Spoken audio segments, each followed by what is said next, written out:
Boli to stále ako, no ale život ide ďalej a myslím si, že ešte časom si možno až uvedomíme, že to bol úspech, ale samozrejme každý chce úspieť vo finále. Chceli sme ten pohár a bohužiaľ to nevyšlo, ale ako hovorím, na druhú stranu môžeme byť na tento tým hrdí, pretože odviedlo dobrú robotu.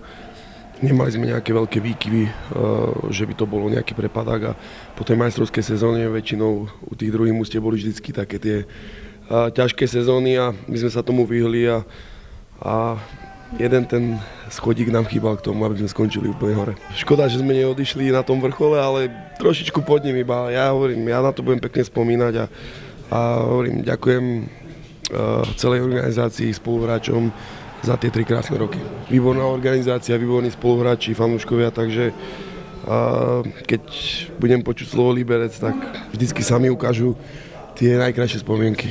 Keď budem pokračovať v kariére, tak jedine v Dukle, ale hovorím, stále si dávam ešte tak mesiac, by som chcel sa rozhodnúť, že čo ďalej, ale nebude tu už nikde inde ako okrem Trenčína. A slovenský reprezentácie pak?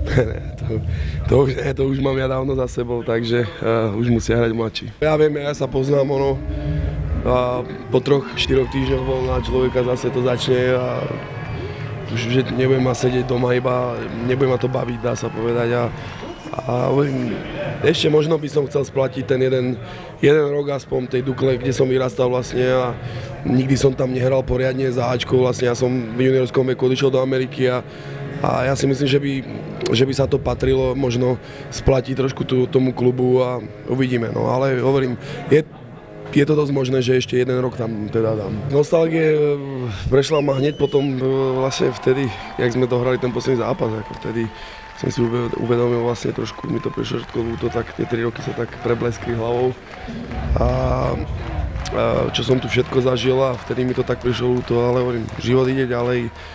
Ja ďakujem Libercu za všetko, čo som tu prežil. Skvelí ľudia, skvelá organizácia.